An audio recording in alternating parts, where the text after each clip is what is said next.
Hello friends, I am Vinay Mathur and we'll be discussing about the C++ programming language.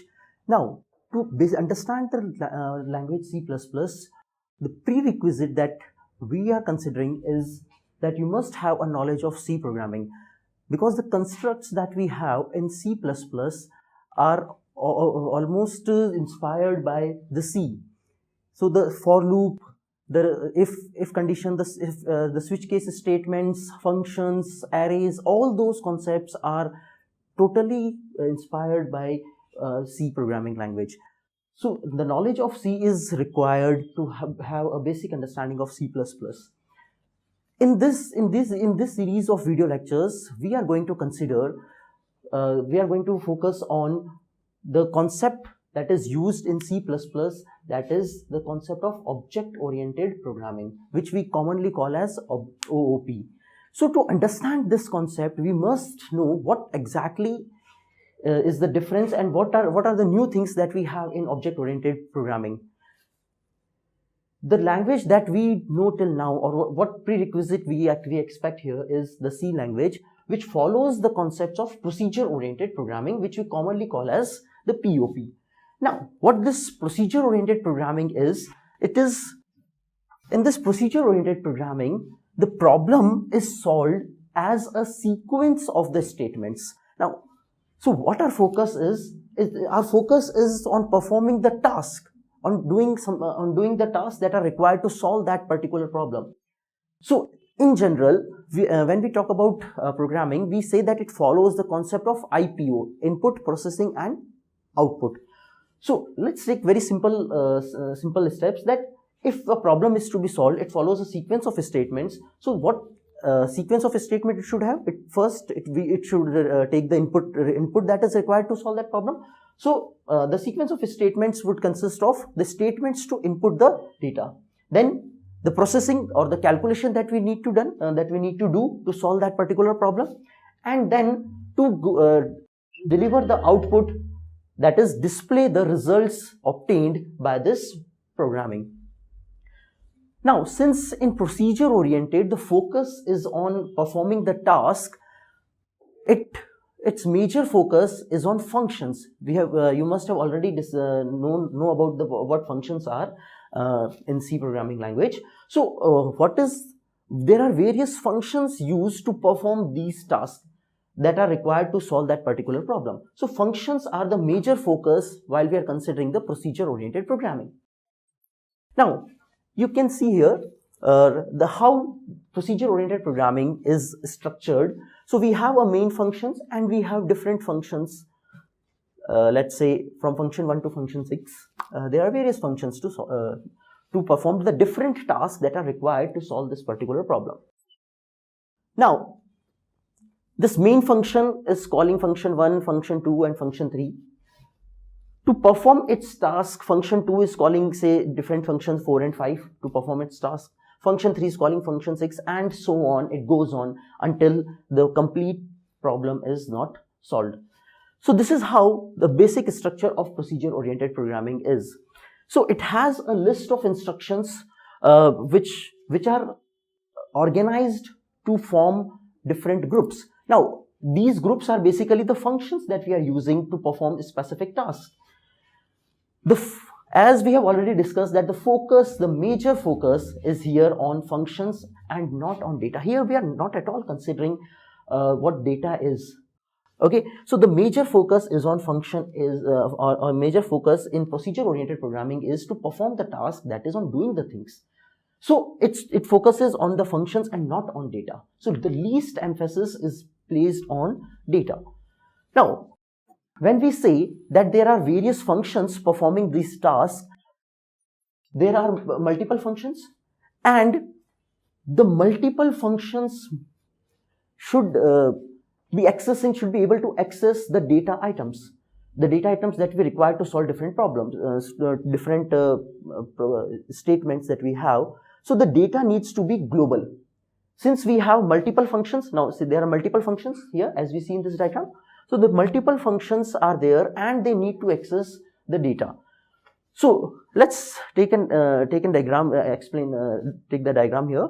So we have multiple global data items. These are the functions. So suppose if we have n number of data items, 1, 2, 3 and so on up to n, and if we have say m number of functions, currently we have taken here let's say 3 functions.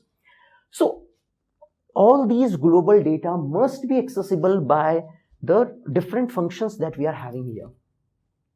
What the problem is? The problem here is, since the data needs to be global so that every function can access it, it may cause some unintentional changes.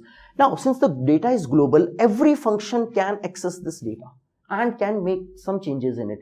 So, because every function can make some changes in the global data that is there, it may cause bugs to creep in.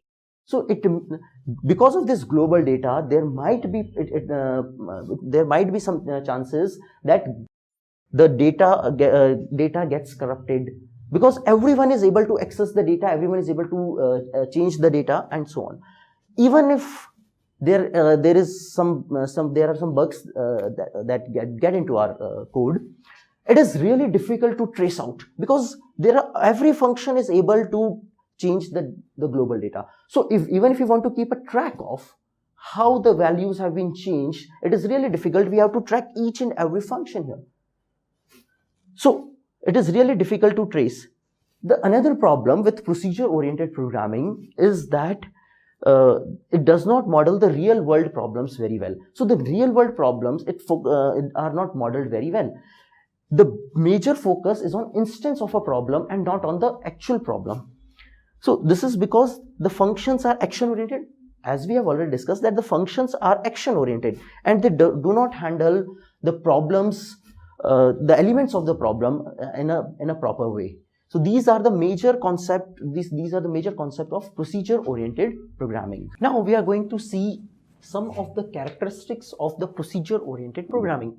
Since we have understood the concept of procedure-oriented programming, now what are the various characteristics that a normal procedure-oriented programming deploys? So the first thing is that we have already discussed that the emphasis or the focus is on performing tasks.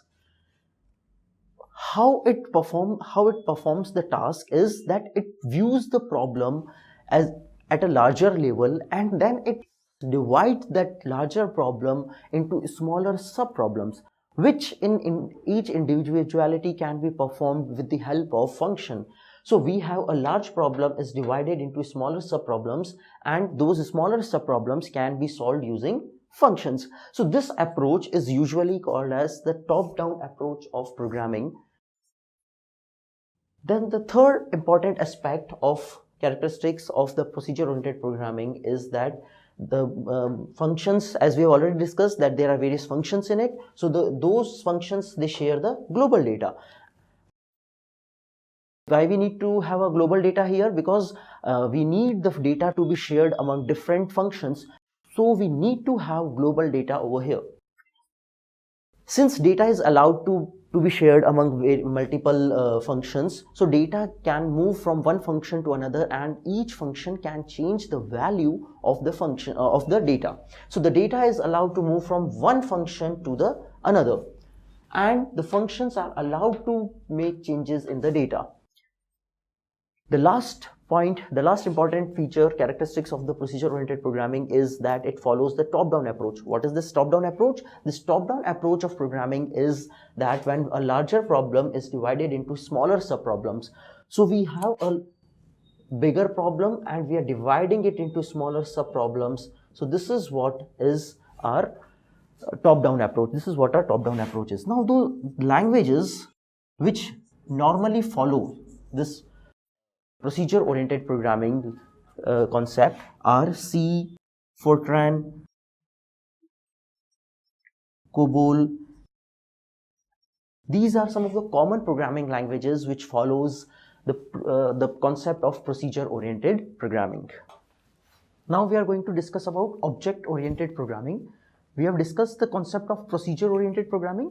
Now what object-oriented programming is? So object-oriented programming, we saw that there were many flaws in procedure-oriented programming. So the new concept was developed, which was called object-oriented programming, and The attempt was to overcome the flaws that were there in the procedure-oriented programming. So it covered many of the flaws that were there in the procedure-oriented programming. So it overcomes some flaws of the procedure-oriented programming.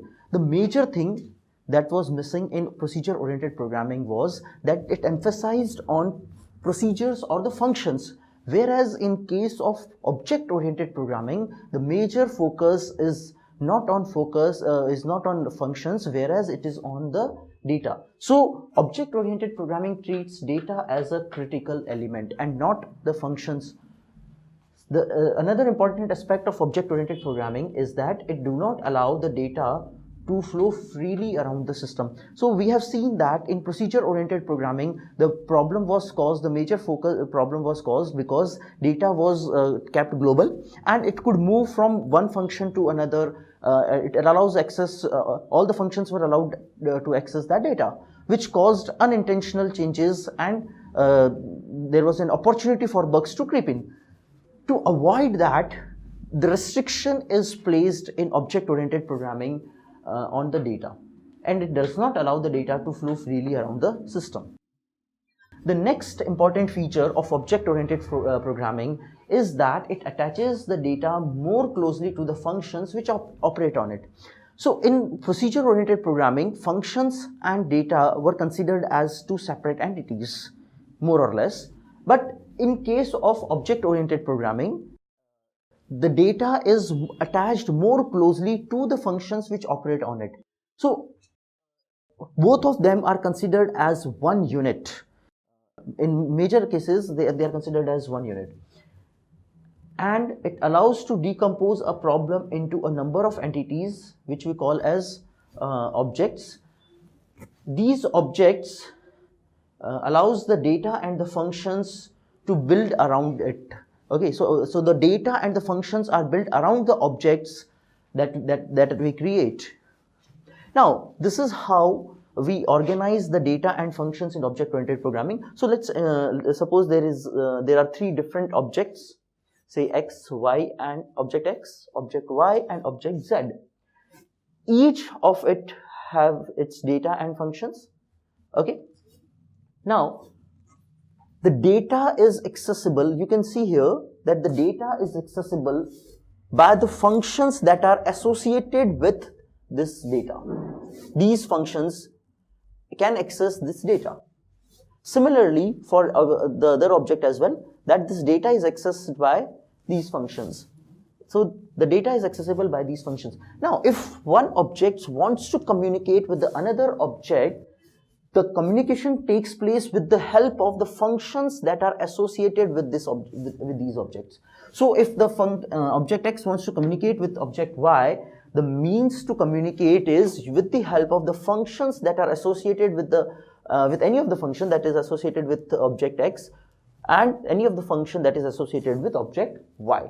Similarly, for communication between object Y and object Z, the functions are there to communicate with each other. So this is the basic organization of data and functions in object-oriented programming. So data and functions are clustered together to form a single entity. Now, there are some major features of object-oriented programming. The first important feature is that it emphasizes data instead of functions or the procedures. Therefore, it is more secure. The second aspect of procedure-oriented programming is that the programs are divided into objects. So as we see, there are various objects. So the program is divided into objects, and the program revolves around the objects. Therefore, it is called as object-oriented programming. Since in procedure-oriented programming, the program revolves around the procedures or the functions, therefore it was called as procedure-oriented programming. But in this case, the program revolves around the objects, therefore it is called as object-oriented programming. The third important feature of object-oriented programming is that the functions that operate on the data of the object are attached together. So as we have seen here in this diagram, that the data and the functions which operate together, they are attached together. So the functions that operate on the data of the object, so this is the data of the object, it is attached to the functions which operate on them. Then the fourth important feature of object-oriented programming is that the data is usually hidden. It's not always hidden. We can keep it as public as well. We'll discuss these concepts in our later classes. But to get the concept of, to overcome the problems that were faced in the procedure-oriented programming, object-oriented programming concept was built up, and to overcome those problems, the data is usually kept as hidden and cannot be accessed by the external functions. So this is how we are going to make our data as secure. So data is usually kept as hidden, and every function, every outside function cannot access the data. The data can be accessed by the functions that are associated with that object.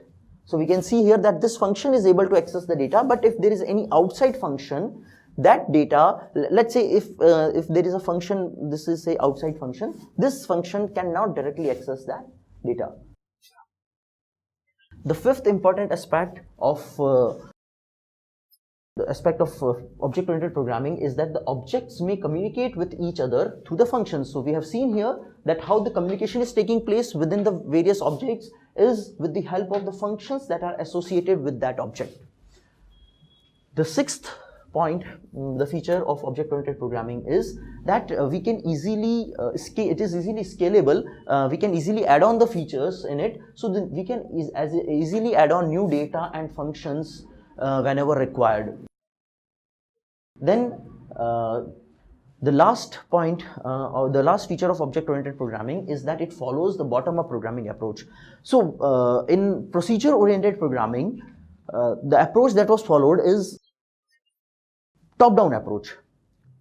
In top-down approach, the overall problem is viewed as a bigger problem and it is divided into various subtasks. So that approach is called as top-down approach. In case of object-oriented programming, bottom-up approach is followed. So in bottom-up approach, we make smaller parts, and as and when required, we combine them to form to solve a bigger problem. So the basic difference in top-down and bottom-up approach is that in top-down, bigger problem is viewed and it is divided into subtasks. Whereas in case of bottom-up approach, smaller subtasks are already created and based on the requirements, they are combined to solve a bigger problem. So this is the major difference between top-down and bottom-up programming approach. Thank you friends for watching the video. I really hope you enjoyed it. If you like the video, please hit the like button. For any questions or queries, leave a comment below and we will try our best to answer your questions. And don't forget to subscribe to our channel. Thank you.